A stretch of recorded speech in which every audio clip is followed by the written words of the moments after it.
നമസ്കാരം. ആദംസ് അക്കാദമിയുടെ പുതിയൊരു വീഡിയോയിലേക്ക് എല്ലാവർക്കും സ്വാഗതം. ഞാൻ സുവർണ. NAS +2 എക്കണോമിക്സിൻ്റെ എക്സാമിന് പ്രിപ്പയർ ചെയ്യുന്നവർ ശ്രദ്ധിക്കുക. നിങ്ങൾക്കൊരു ക്വിക്ക് റിവിഷനാണ് ഞാൻ ഉദ്ദേശിക്കുന്നത്. അതായത് നിങ്ങൾ ബസ്സിൽ ട്രാവൽ ചെയ്ത് പോകുന്ന സമയത്ത് എക്സാം സെൻറ്ററിലെത്തി നിങ്ങൾ കുറച്ച് സമയം എക്സാം നടക്കുന്നതിന് മുമ്പ് വെയിറ്റ് ചെയ്തിരിക്കുന്ന ആ ഒരു സമയത്ത് ജസ്റ്റ് ഒന്ന് എല്ലാം ഒന്ന് മറിച്ച് നോക്കുന്ന ആ ഒരു ടൈം കൊണ്ട് നിങ്ങൾക്ക് ഇതൊന്ന് കേൾക്കാവുന്നതാണ്. ഒരു ക്വിക്ക് റിവിഷൻ ആവട്ടെ. അപ്പോൾ വീഡിയോയിലേക്ക് പോകാം. എക്കണോമിക്സിൽ നമ്മൾ പെട്ടെന്ന് ശ്രദ്ധിക്കേണ്ട കുറച്ച് ടോപ്പിക്സ് പറയാം. അതായത് ഇത് 27ാമത്തെ ചാപ്റ്റർ, അതായത് തിയറി ഓഫ് ഇൻകം ഡിറ്റർമിനേഷൻ എന്ന് പറഞ്ഞിട്ടുള്ള ആ ഒരു ചാപ്റ്ററിനകത്ത് നമുക്ക് നോക്കാനുള്ള ഒരു ടോപ്പിക്കാണ് കണ്ടീഷൻ ഓഫ് ഇക്വിലിബ്രിയം. അതിൽ AD = Y അല്ലെങ്കിൽ C+I = C+S അല്ലെങ്കിൽ C = S എന്ന് നമുക്ക് എഴുതാവുന്ന ഒരു ഇക്വേഷനാണ് ഇക്വിലിബ്രിയത്തിൻ്റെ ഇക്വേഷൻ. അതിൽ C എന്ന് പറയുന്നത് consumption, I investment, G government പർച്ചേസാണ്. അതുപോലെ അഗ്രിഗേറ്റ് ഡിമാൻഡ് എന്ന് പറഞ്ഞാൽ എന്താണ്? Aggregate demand of an economy is defined as total demand for goods and service at the given price level. ഒരു ഗിവൻ പ്രൈസ് ലെവലിൽ സാധനങ്ങൾക്കും സേവനങ്ങൾക്കും ഉള്ള ടോട്ടൽ ഡിമാൻഡിനെയാണ് നമ്മൾ അഗ്രിഗേറ്റ് ഡിമാൻഡ് എന്ന് പറയുന്നത്. അഗ്രിഗേറ്റ് സപ്ലൈ എന്ന് പറഞ്ഞാൽ എന്താണ്? Actual value of total output is same as the economies income. Let it be denoted as Y. അതായത് അഗ്രിഗേറ്റ് സപ്ലൈ എന്ന് പറയുന്നത് കൊണ്ട് ഉദ്ദേശിക്കുന്നത് ഒരു മാർക്കറ്റിലേക്ക് വരുന്ന ടോട്ടൽ ഔട്ട്പുട്ടാണ്. അപ്പോൾ ഇത് എന്തിന് ഈക്വലാണ്? Same as the economics income. എക്കണോമിയിലെ ഇൻകത്തിന് ഈക്വലായിട്ട് വരുന്നതുമാണ്. ഓക്കെ. അതുപോലെ തന്നെ നമ്മൾ പിന്നെ മനസ്സിലാക്കേണ്ടതാണ് മൾട്ടിപ്ലയർ എന്താണെന്ന്. Multiplier is defined as the ratio of increase in income to increase in investment. Income increase ചെയ്യുന്നതിനനുസരിച്ച് ഇൻവെസ്റ്റ്മെൻറ്റ് ഇൻക്രീസ് ചെയ്യുന്ന ആ ഒരു റേഷ്യോ ആണ് നമ്മൾ മൾട്ടിപ്ലയർ കൊണ്ട് ഉദ്ദേശിക്കുന്നത്. ഇനി എക്സസ് ഡിമാൻഡ് എന്ന് പറഞ്ഞാൽ എന്താണ്? Excess demand refers to the situation when aggregated demand exceeds the potential level of output in the economy. അതായത് നമുക്ക് സപ്ലൈയും ഡിമാൻഡും വെച്ച് നമ്മൾ നോക്കുവാണെങ്കിൽ ഔട്ട്പുട്ട് ഉള്ളതിനേക്കാൾ, അതായത് സപ്ലൈയേക്കാൾ കൂടുതൽ ഒരു സാധനത്തിനോ സേവനത്തിനോ ഡിമാൻഡ് കൂടുവാണെങ്കിൽ അതിനെയാണ് എക്സസ് ഡിമാൻഡ് എന്ന് പറയുന്നത്. ഇനി എന്താണ് monetary policy? The monetary policy is implemented by the country's central bank. അതായത് ഒരു രാജ്യത്തിൻ്റെ സെൻട്രൽ ബാങ്കാണ് മോണിറ്ററി പോളിസി ഇംപ്ലിമെൻറ്റ് ചെയ്യുന്നത്. ഇന്ത്യയിലാണെങ്കിൽ അത് RBI ആണ്. Monetary policy refers to credit control measures used by the central bank to regulate and control the level of credit creation by commercial banks, which are as follows. അതായത് രാജ്യത്തെ credit control നടത്തുന്നതിന് വേണ്ടിയിട്ടാണ് ഈ monetary policy implement ചെയ്യുന്നത്. അതായത് excess demand or inflationary gap സംഭവിക്കുമ്പോൾ bank rate എന്ത് ചെയ്യണം? അതായത് പലിശ നിരക്ക് അങ്ങനെയുള്ള കാര്യങ്ങളൊക്കെ ഇൻക്രീസ് ചെയ്യണം. Securities under open market must be sold by the central bank. Open മാർക്കറ്റിൽ സെക്യൂരിറ്റീസ് എന്ത് ചെയ്യണം? സോൾഡ് ചെയ്യണം. അത് സെൻട്രൽ ബാങ്ക് സോൾഡ് ചെയ്യണം. എന്നിട്ട് പണം സെൻട്രൽ ബാങ്കിലേക്ക് വരണം. മനസ്സിലായോ? ഇൻഫ്ലേഷൻ ഉണ്ടാകുന്ന സമയത്ത്, പണപ്പെരുപ്പം ഉണ്ടാകുമ്പോൾ. അതുപോലെ തന്നെ CRRഉം SLRഉം കൂട്ടണം. അതുപോലെ margin requirements of credit must be increased. Rationing of credit should be practised strictly. അതുപോലെ ക്രെഡിറ്റിൻ്റെ ആ ഒരു റേഷനിങ് അത് സ്ട്രിക്ട്ലി പ്രാക്ടീസ് ചെയ്യണം. എന്ന് പറഞ്ഞു കഴിഞ്ഞാൽ അവിടെ ഒരുപാട് വായ്പയായിട്ടൊക്കെ പിന്നെ കൊടുക്കാൻ പറ്റുമോ പണപ്പെരുപ്പമുള്ളപ്പം? ഇല്ല. പണത്തിൻ്റെ ആ ഒരു ഒഴുക്കിനെ നിയന്ത്രിക്കണം, അല്ലേ? അപ്പോൾ ക്രെഡിറ്റ് റേഷനിങ്ങൊക്കെ സ്ട്രിക്റ്റായിട്ടും മാനേജ് ചെയ്യണം, കൺട്രോൾ ചെയ്യണം. അതുപോലെ തന്നെ പിന്നെ ഒരു അവസ്ഥയാണ് ഡീഫ്ലേഷൻ എന്ന് പറയുന്നത്, മാന്ദ്യം എന്ന് പറയുന്നത്. അപ്പോൾ ബാങ്ക് റേറ്റ് റെഡ്യൂസ് ചെയ്യണം. സെക്യൂരിറ്റീസൊക്കെ എന്ത് ചെയ്യണം? സെൻട്രൽ ബാങ്ക് ഓപ്പൺ മാർക്കറ്റിൽ നിന്ന് പർച്ചേസ് ചെയ്യണം. അതുപോലെ തന്നെ CRRഉം SLRഉം ഒക്കെ ഡിക്രീസ് ചെയ്യണം. Margin requirements of credit must be reduced. പിന്നെ ക്രെഡിറ്റ് റേഷനിങ്ങിൻ്റെ കാര്യത്തിൽ അവിടെയും നമ്മൾ നേരത്തെ ചെയ്തതുപോലെയല്ല, അവിടെ ആ ഒരു സ്ട്രിക്ട്നെസ് കുറയ്ക്കണം. കൂടുതൽ വായ്പ എത്തിക്കുന്നത് പോലെ ശ്രമിക്കണം, അത്ര സ്ട്രിക്റ്റായിട്ട് വേണ്ട. ഓക്കെ, അപ്പോൾ അത്രയും കാര്യങ്ങളൊന്ന് നോക്കണം. പിന്നെ അതുപോലെ നമ്മൾ ഫിസ്ക്കൽ പോളിസിയെക്കുറിച്ചൊന്ന് പറയാം. Fiscal policy is the economic policy of the government that is concerned with the taxation, public expenditure and public borrowing. Taxation, public expenditure, public ബോറോവിങ്ങും ഒക്കെ ആയിട്ട് റിലേറ്റ് ചെയ്തിട്ടുള്ളതാണ് ഫിസ്ക്കൽ പോളിസി എന്ന് പറയുന്നത്. ഈ ഫിസ്ക്കൽ പോളിസി എപ്പോഴാണ് ഉപയോഗിക്കുന്നത്? Government uses fiscal policy to control the rising prices or deal with the situation of inflation.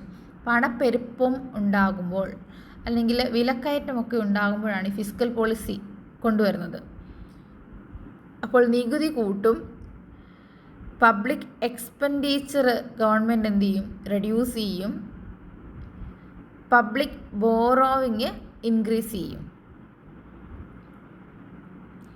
Deficient demand or deflationary gap, the government must reduce tax rate. ആ ഒരു സമയത്ത് government tax rate കുറയ്ക്കണം, government public എക്സ്പെൻഡിച്ചറൊക്കെ increase ചെയ്യണം, public borrowing reduce ചെയ്യണം.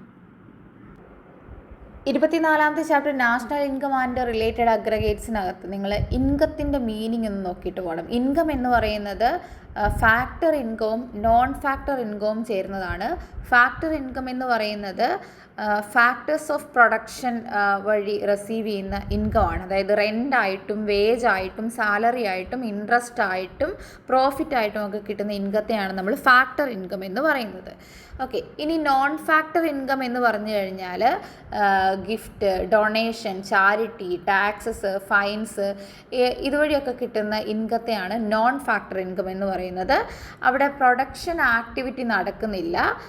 These income are called transfer incomes because such income merely represent transfer of money without any good or service being provided in return for the receipts.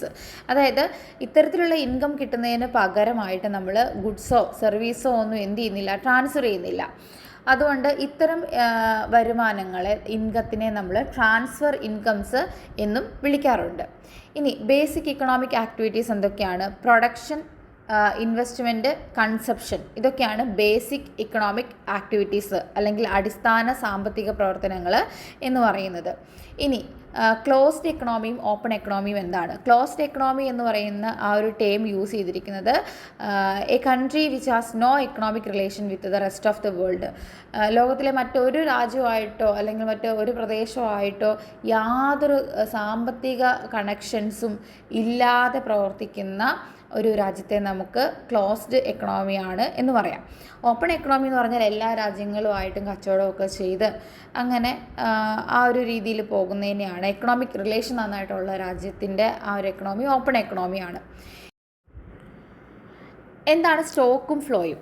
A stock is a quantity which is measured at point of time. ഒരു particular ടൈമിൽ നമ്മൾ measure ചെയ്യുന്നതിനെയാണ് stock. അതായത് 4 മണിക്ക് 31 മാർച്ചിന് 4 മണിക്ക് എന്തുമാത്രം stock ഉണ്ടായിരുന്നു ഒരു സാധനത്തിൻ്റെത്, അങ്ങനെ പറയുമ്പോൾ നിങ്ങൾക്ക് പെട്ടെന്ന് മനസ്സിലാവുമല്ലോ. അതായത് സാധനങ്ങൾ മാത്രമായിരിക്കത്തില്ല, ചിലപ്പം നമ്മുടെ സമ്പത്ത് അല്ലെങ്കിൽ ആ ഒരു ടൈമിൽ പോപ്പുലേഷൻ എത്രയായിരുന്നു ഇന്ത്യയിൽ, അല്ലെങ്കിൽ അതായത് ടൈം മാറുന്നതിനനുസരിച്ച് അതിൽ മാറ്റം ഉണ്ടാവും അല്ലേ. മരണവും ജനനവും ഒക്കെ സംഭവിച്ചുകൊണ്ടിരിക്കുകയാണ്.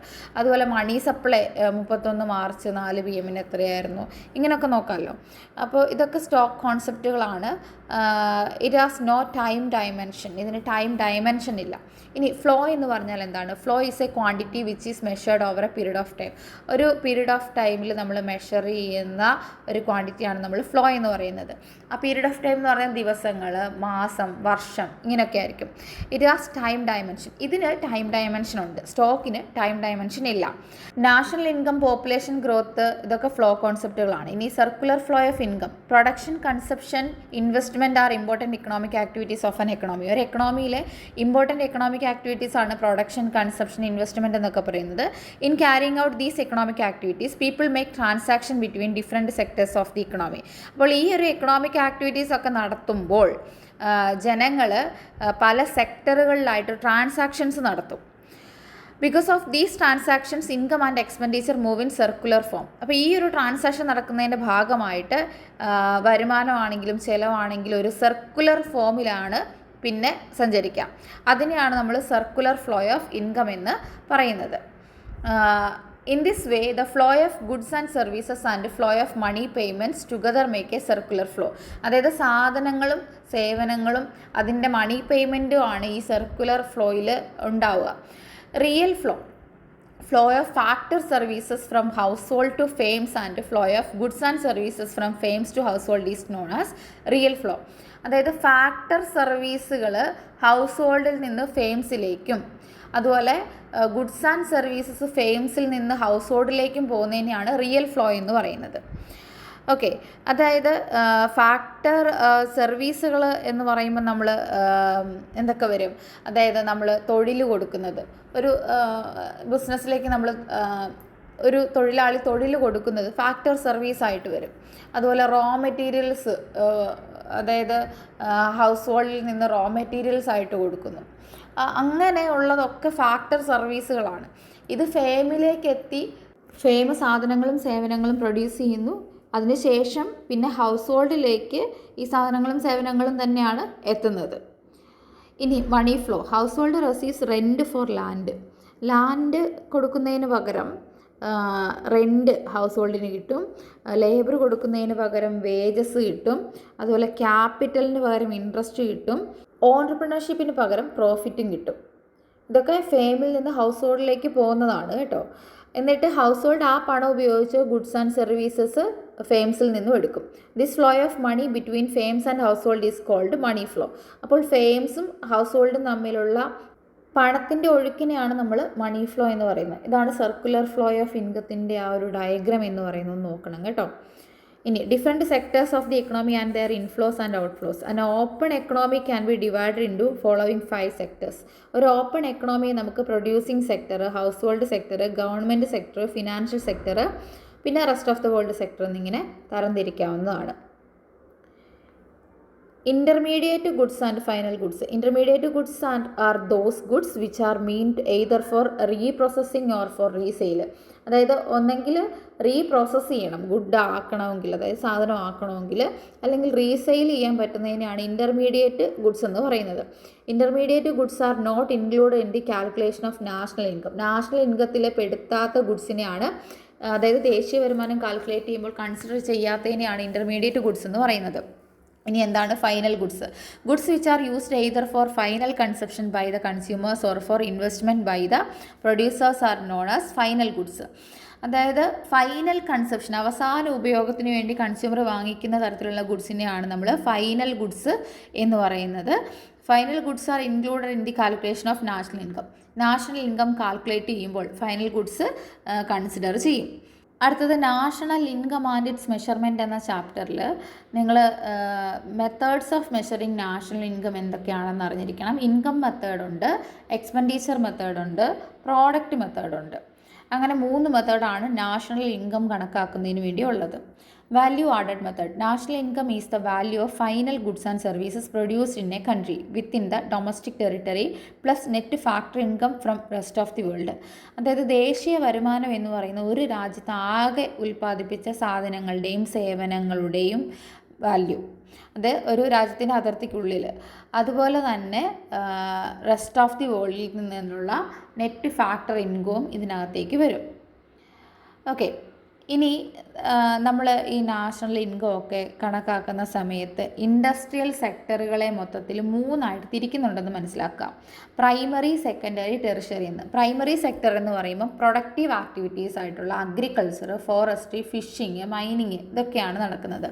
സെക്കൻഡറി സെക്ടറിലാണെങ്കിൽ construction, manufacturing, electricity, gas, water supply അങ്ങനെയുള്ള കാര്യങ്ങളാണ് സെക്കൻഡറി സെക്ടറിൽ നടക്കുന്നത്. സബ് സെക്ടറാണിത്. ടെറിഷറി സെക്ടറിൽ വന്നിട്ട് സർവീസ് ആണ്, അതായത് transportation, communication, banking service, insurance അങ്ങനെയുള്ള രീതിയിലൊക്കെയാണ് ടെറിഷറി സെക്ടർ വരുന്നത്. ഓക്കെ, പിന്നെ നമ്മൾ നാഷണൽ ഇൻകം എന്ന് പറഞ്ഞ ചാപ്റ്ററിനകത്ത് ഇൻകം മെത്തേഡിനെ കുറിച്ച് പറഞ്ഞു. According to this method national income is estimated by adding incomes earned by all the factors of production for their factor services during a year. ഒരു വർഷത്തിനിടയിൽ ഒരു രാജ്യത്ത് മൊത്തത്തിൽ നടന്ന ഉൽപ്പാദനത്തിൻ്റെ ആ ഒരു ഇൻകം മാത്രം അവിടെ കൺസിഡർ ചെയ്യുന്നു. അതായത് adding income send by all the factors of production. അതായത് നമ്മൾ റെൻറ്റ്, വേജസ്, പ്രോഫിറ്റ്, ഇൻട്രസ്റ്റ്, ഈ രൂപത്തിൽ ഒരു രാജ്യത്ത് കിട്ടുന്ന എല്ലാ ഫാക്ടേഴ്സ് ഓഫ് പ്രൊഡക്ഷനിൽ നിന്നുള്ള ഇൻകത്തെയാണ് ഇൻകം മെത്തേഡിൽ കൺസിഡർ ചെയ്യുന്നത്. ഓക്കെ, അതിൻ്റെ സ്റ്റെപ്സ് പറയുകയാണെങ്കിൽ പ്രൊഡക്ഷൻ യൂണിറ്റുകളെ പ്രൈമറി, സെക്കൻഡറി, ടെറിഷറി എന്ന് തിരിക്കുന്നു, വാല്യൂ ആഡഡ് മെത്തേഡിലുള്ളതുപോലെ തന്നെ. സ്റ്റെപ്പ് 2ൽ estimate the following factor incomes paid out by production units in each industrial sector in the form of compensation of employees, rent, interest, profit and mixed income. നമ്മൾ നേരത്തെ പറഞ്ഞതുപോലെ rent, interest, profit അതൊക്കെ എത്രയാണെന്നുള്ളതൊക്കെ estimate ചെയ്യുന്നു, അതിൻ്റെയൊക്കെ some എടുക്കുന്നു എന്നുള്ളതാണ് മനസ്സിലാക്കേണ്ടത്. Okay, പിന്നെ നമ്മൾ എക്സ്പെൻഡിച്ചർ മെത്തേഡിലേക്ക് വരികയാണ്. മൂന്നാമത്തെ മെത്തേഡാണ് എക്സ്പെൻഡിച്ചർ മെത്തേഡ് എന്ന് പറയുന്നത്. ഓക്കെ, ഈ ഇൻകം മെത്തേഡ് എന്ന് പറയുമ്പോൾ നമുക്ക് വാല്യൂ ആഡഡ് മെത്തേഡ് ആയിട്ട് അതിനെ എടുക്കാം കേട്ടോ. അതാണ് അതിൻ്റെ പേര് ഇനി അങ്ങനെ ആയതുകൊണ്ട് ശ്രദ്ധിക്കാതെ പോകരുത്, അതുകൊണ്ട് ഒന്നുകൂടി പറഞ്ഞതാണ്. ഓക്കെ, ഫൈനൽ എക്സ്പെൻഡിച്ചർ മെത്തേഡിൽ expenditure include on final goods is final expenditure. Final ഗുഡ്സിൽ വരുന്ന എക്സ്പെൻഡിച്ചറാണ് ഫൈനൽ എക്സ്പെൻഡിച്ചർ എന്ന് പറയുന്നത്. Final goods are those goods which are demanded for final consumption and investment. Final കൺസപ്ഷനും ഇൻവെസ്റ്റ്മെൻറ്റിനും ഡിമാൻഡ് ചെയ്യുന്ന ഗുഡ്സ്, സാധനങ്ങളാണ് ഇതിൽ വരിക. The demand for final consumption and investment is made by all the 4 sectors of economy, namely households, firms and the government, rest of the world. ഇതെല്ലാം വരും. Okay, ഈ ഒരു മെത്തേഡിൽ എക്സ്പെൻഡിച്ചറാണ് ഫൈനൽ പ്രോഡക്ട്സിലേക്ക് വരുന്ന എല്ലാ സെക്ടറുകളിൽ നിന്നുമുള്ള എക്സ്പെൻഡിച്ചറാണ് എടുക്കുന്നത്. അപ്പോൾ അതിനകത്ത് നമ്മൾ നോക്കുമ്പോൾ private final consumption expenditure, government final consumption expenditure, gross investment, net exports, ഇങ്ങനെയുള്ള കാര്യങ്ങളൊക്കെ വരുമെന്ന് മനസ്സിലാക്കുക. ഓക്കെ, അപ്പോൾ അത്രയും കാര്യങ്ങളാണ് ഈ ഒരു ചാപ്റ്ററിൽ അത്ര ശ്രദ്ധിക്കേണ്ടതായിട്ട് 3 മെത്തേഡ് ഉണ്ടെന്നുള്ളതാണ് ശ്രദ്ധിക്കേണ്ടതായിട്ടുണ്ടായിരുന്നത്. ഇനി അടുത്തത് central problems of an economy എന്ന ചാപ്റ്ററിനകത്ത് എങ്ങനെയാണ് എക്കണോമിക് പ്രോബ്ലംസ് ഉണ്ടാകുന്നത്. Unlimited wants, limited resources, alternative use of resources. അതായത് മനുഷ്യരുടെ അൺലിമിറ്റഡ് ആയിട്ടുള്ള ആവശ്യങ്ങൾ, അതുപോലെ വിഭവങ്ങൾ പരിമിതമാണ് എന്നുള്ളത്. Then alternative use of resources, അതിനെക്കുറിച്ച് വ്യക്തമായൊരു ധാരണ ഇല്ലാത്തതും ഒക്കെയാണ് ഈ പറഞ്ഞ എക്കണോമിക് പ്രോബ്ലംസ് ഉണ്ടാക്കുന്നത് എന്ന് മനസ്സിലാക്കുക. ഇനി എന്തൊക്കെയാണ് ഈ ഒരു ചാപ്റ്ററിന് ബേസ് ചെയ്ത് പറയുകയാണെങ്കിൽ central problems of an economy, അത് ഒന്ന് അലോക്കേഷൻ ഓഫ് റിസോഴ്സസിൻ്റെ അലോക്കേഷൻ, അതുപോലെ optimum utilisation of resources, how to achieve economic growth, എങ്ങനെയാണ് എക്കണോമിക് ഗ്രോത്തിലേക്ക് വരിക, ഇതൊക്കെയാണ് central problems of an economy എന്ന് പറയുന്നത്. അപ്പോൾ ഇതിനെ നമ്മൾ ഫൈനലി എങ്ങനെ പറയാം?